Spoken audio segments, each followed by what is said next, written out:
Fala galera, tudo bem com vocês? Olha só, vamos iniciar então aqui hoje o quadro de semiologia neurológica, tá? De antemão, já vamos deixar que este quadro será composto então por dois momentos de vídeos.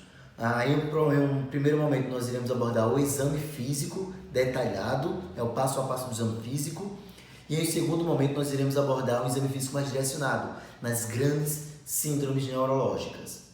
Com relação ao exame físico, não existe assim uma sequência correta, muda muito assim de instituição para instituição, de avaliador para avaliador. A sequência que nós iremos utilizar aqui, nesta etapa, no caso assim, da avaliação do sistema nervoso, dessa semiologia, deste exame físico, será o que é utilizado lá no Hospital Universitário da UFAL, na Universidade Federal de Alagoas. Mas pode ser que na tua universidade exista uma sequência diferente. Não existe sequência correta ou sequência errada, desde que todos os exames sejam contemplados no teu paciente, tá? De forma bem simples aqui, nós vamos avaliar o paciente primeiro em pé, depois o paciente sentado e por último o paciente deitado. Então hoje vamos começar com a avaliação do paciente em pé. E quando nós estamos iniciando o exame físico assim, neurológico, nós temos que ter em mente que nesse momento da timeline já se passou a anamnese, já se passou o exame físico dos outros grandes sistemas, como por exemplo o sistema respiratório, o sistema cardiovascular, e somente agora é que você vai iniciar o exame físico neurológico. No exame físico neurológico com o paciente em pé, o grande sistema que nós iremos avaliar será o equilíbrio. Com relação ao equilíbrio, o equilíbrio é dividido em duas partes, né? Nós temos o equilíbrio estático, que nada mais é que a avaliação da postura estática, e o equilíbrio dinâmico, que nada mais é que a avaliação da marcha. E assim vai ficar o resumo no teu caderno. Na aula de hoje, nós iremos abordar apenas o equilíbrio estático. E em uma segunda aula, nós iremos abordar o equilíbrio dinâmico. Tudo bem?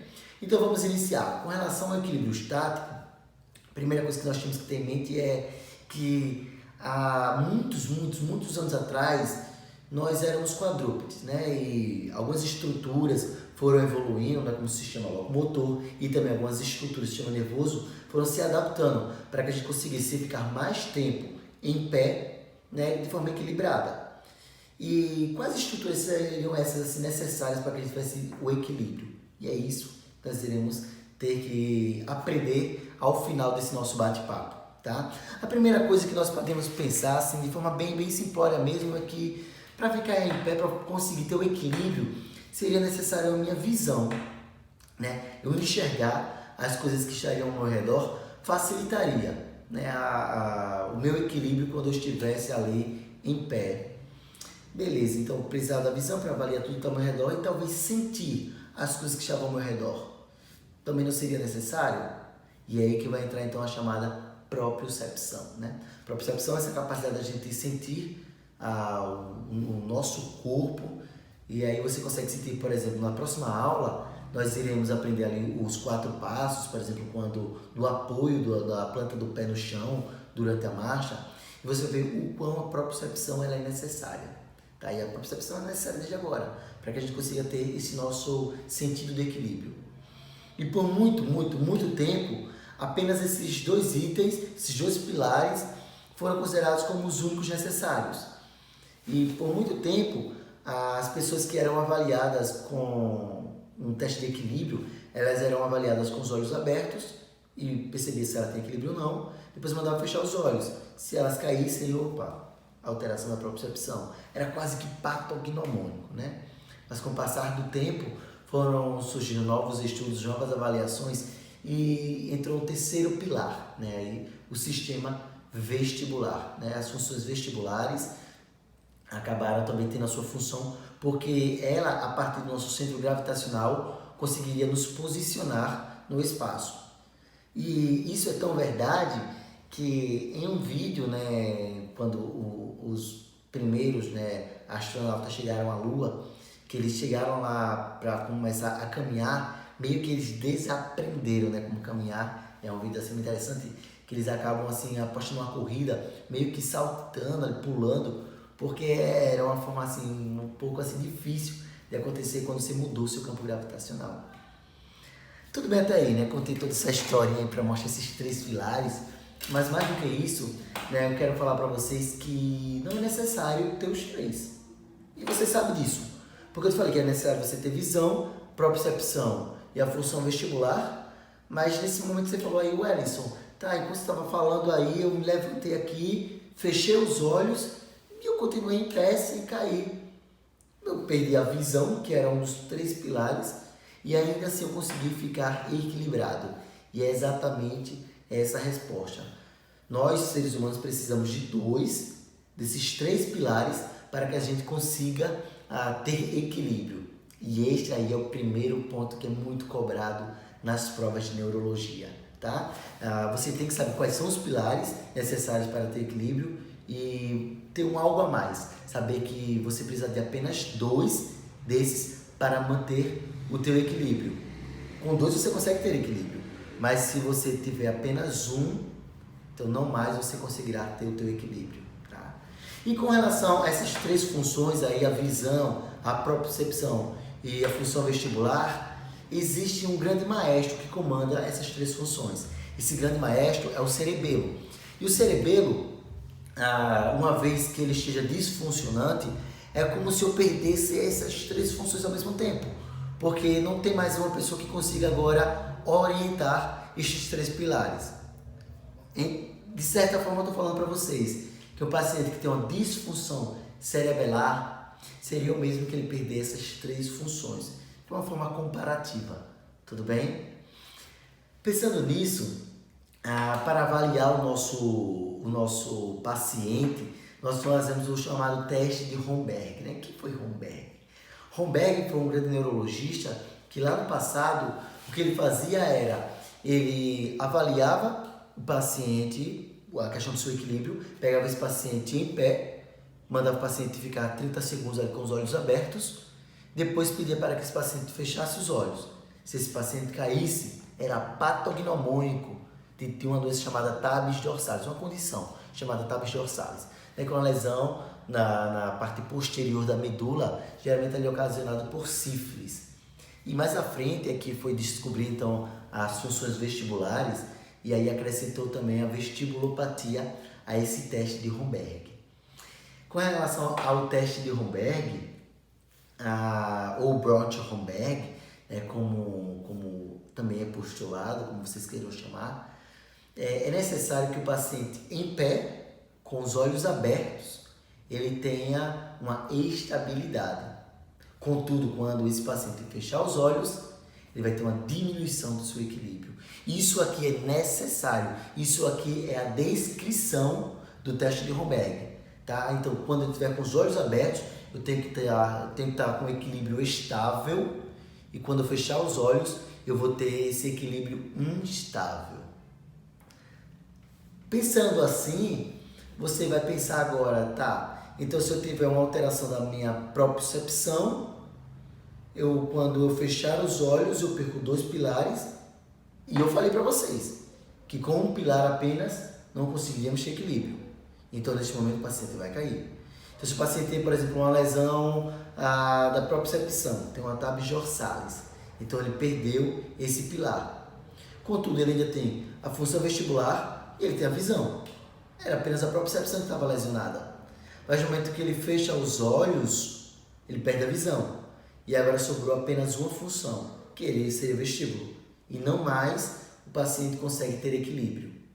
Da mesma forma, a explicação vai servir se o paciente tiver uma lesão vestibular. Eu tenho aqui então ainda 2 funções que estão em funcionamento: a minha visão e a minha propriocepção. Quando o paciente fechar os olhos, vai sobrar apenas a propriocepção. E nesse momento o paciente não mais consegue ter a estabilidade, né? O paciente vai ficar instável. Então, eu estou com outras palavras, como é que a gente pode deixar isso bem claro? Teste de Romberg positivo, ele só ocorre em 2 ocasiões: ou é lesão vestibular, ou é lesão de propriocepção. Não existe teste de Romberg positivo para lesões cerebelares. E nossa, cara, isso cai muito na prova prática de neurologia, mas cai demais. A banca que faz a prova de neurologia, as professoras têm ciência que boa parte dos alunos acabam correlacionando teste de Romberg positivo com desequilíbrio. E aí se eu começo agora a falar de um paciente que tem uma ataxia cerebelar, uma disfunção cerebelar, esse paciente vai estar caindo, mas com os olhos abertos ou com os olhos fechados, não importa, ele vai estar caindo sempre. Então esse paciente não tem como ter Romberg, porque por definição Romberg é aquele paciente que teria uma estabilidade com os olhos abertos e uma instabilidade com os olhos fechados, tá? Então, se eu estou falando que o paciente com lesão cerebelar vai ter instabilidade sempre, um paciente que tem lesão cerebelar, ele não tem Romberg positivo. Pelo contrário, o Romberg dele é negativo. E isso aqui, cara, é uma das principais pegadinhas que cai na prova de neurologia. Então pega a tua caneta colorida, risca, marca aí no teu resumo, porque pacientes que têm lesões cerebelares terão Romberg negativo. Romberg positivo será apenas nas disfunções da propriocepção ou nas disfunções vestibulares. Tá, já falei um pouquinho agora sobre esse teste de Romberg, né? Mas vamos entender como é que a gente faz esse teste de Romberg. Na verdade, o Romberg, quando ele descreveu a sua técnica, ele não falou muito bem sobre como deixar a posição dos pés ou como deixar a posição dos membros superiores, tá? Isso foi sendo adaptado, né, com o passar do tempo por outros cientistas. Inclusive, existe até formas sensibilizadas de teste de Romberg. Nós vamos ver no passo a passo. O teste de Romberg que nós fazemos hoje em dia é o seguinte: os membros inferiores terão que estar juntos, com o maléolo medial próximo um ao outro. E também a linha anterior ali aos pododáctilos, elas terão que estar simétricas. Então os pés estarão juntinhos. Os membros superiores, eles terão que estar próximos da linha mediana do corpo. Então vocês irão ver descrições em livros em que vai mandar cruzar os membros inferiores, os membros superiores, vai mandar estender ou vai mandar deixar eles paralelos ao corpo. Não importa qual vai ser a posição que você vai utilizar, desde que em qualquer uma dessas posições ele esteja próximo à linha mediana do teu corpo. O terceiro passo para você fazer então o teste de Romberg, solicitou que o paciente esteja descalço. Isso é uma coisa que cai muito, mas muito mesmo, é uma pegadinha clássica do exame do equilíbrio, quer seja no equilíbrio estático quanto no equilíbrio dinâmico. Sempre a avaliação será feita com o paciente descalço, tá? Então, primeiro que você vai pedir para o paciente ficar descalço, depois com o paciente descalço, o paciente irá juntar os pés um ao outro, aproximar eles. Em seguida, vai colocar os membros superiores próximo ali à sua linha mediana e vai esperar por 30 segundos. Você conta 30 segundos e você vai avaliar se o paciente tem ou não tem uma estabilidade. Caso você tenha dúvida se esse paciente está tendo uma estabilidade ou não, você pode fazer alguns toques, né, na lateral do corpo desse paciente para tentar instabilizar ele. Ou até mesmo você pode solicitar que ele fique na posição tandem, né, que é o pé ante-pé. Isso vai sensibilizar o teu exame. Mas você só faz isso caso você esteja em dúvida.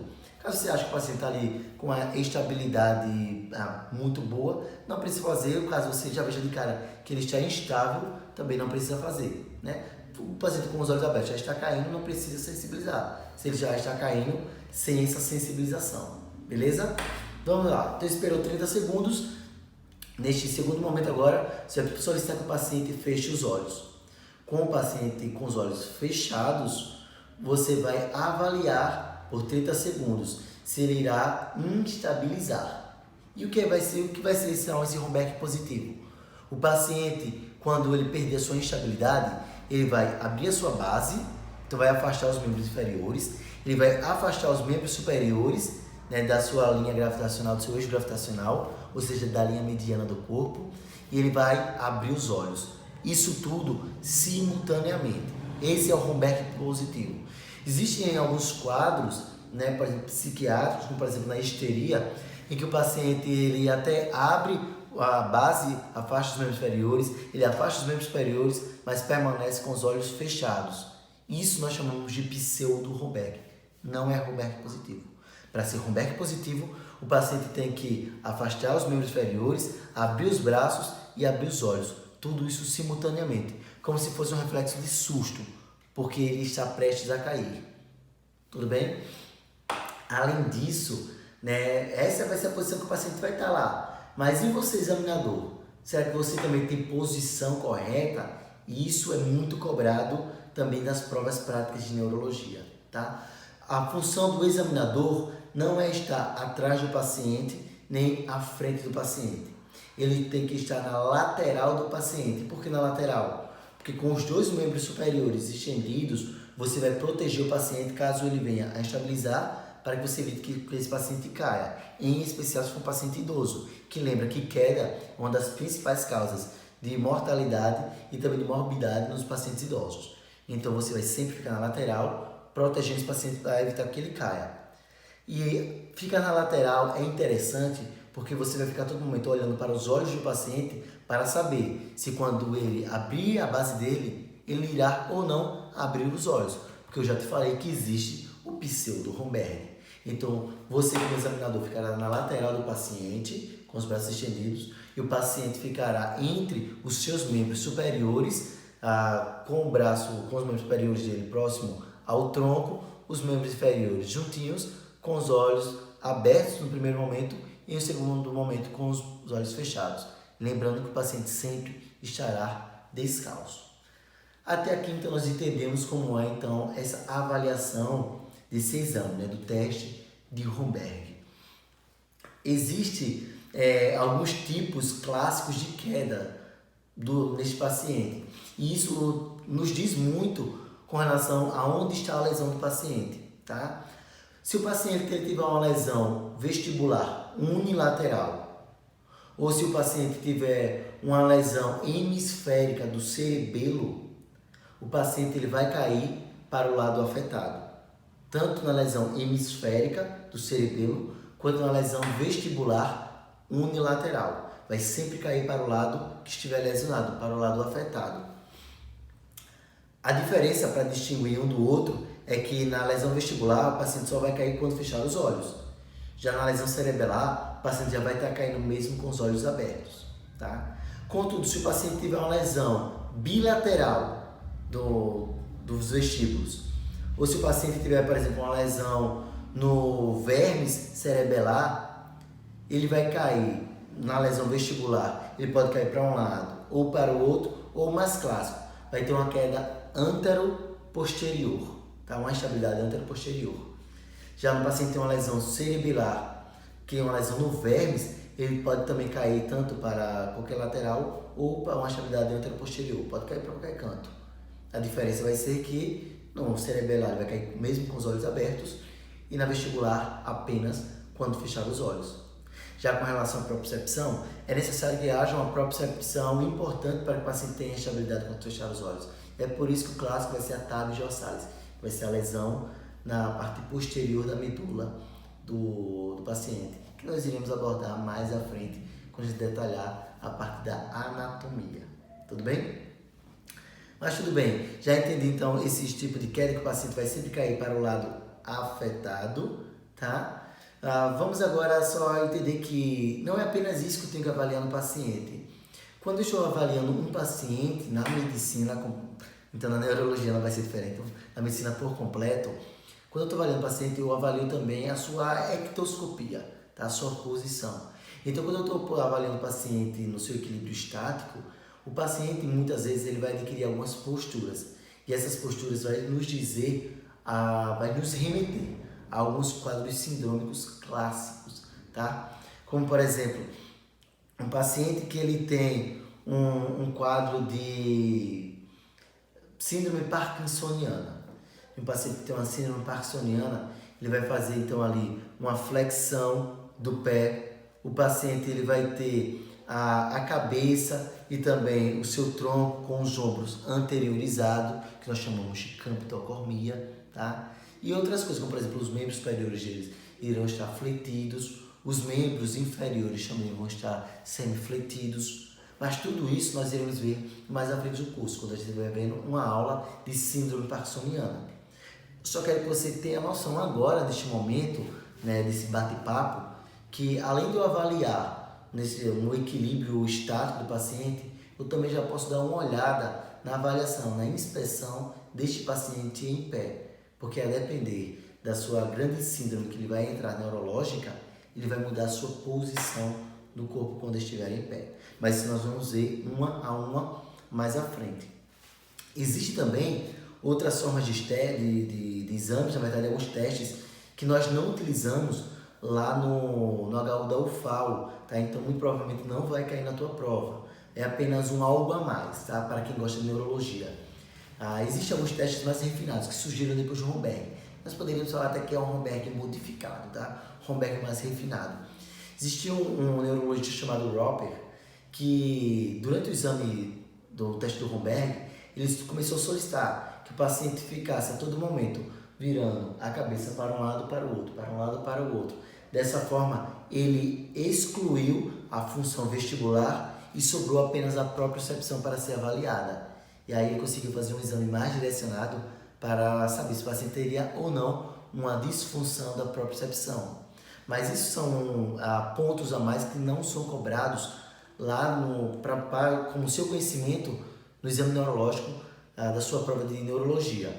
O necessário que você tem que saber fazer neste ponto do conhecimento é o teste de Romberg, saber que o Romberg é positivo apenas nas lesões de propriocepção e nas lesões vestibulares e, mais importante ainda, saber que o Romberg é negativo em uma lesão cerebelar.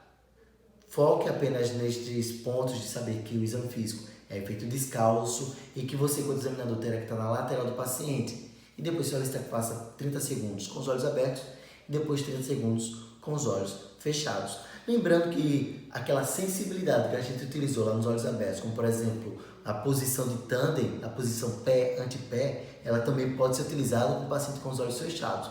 Mas isso apenas se você tiver dúvida no teu exame. Então é isso, pessoal. Esta foi a aula sobre a avaliação do equilíbrio estático. Qualquer dúvida, pode mandar no Instagram, pode mandar no direct. Essa aula vai ficar aqui então no IGTV do Instagram, mas também vai estar disponível no meu canal, que é o canal Neuronal. Aproveita, se inscreve lá no canal, que eu vou estar lançando ao menos 2 vezes por semana esses vídeos durante esse quadro de pandemia, para que vocês não percam o segmento dos seus estudos de neurologia. É isso, tamo junto, qualquer coisa só é chamar. Tchau, tchau, galera.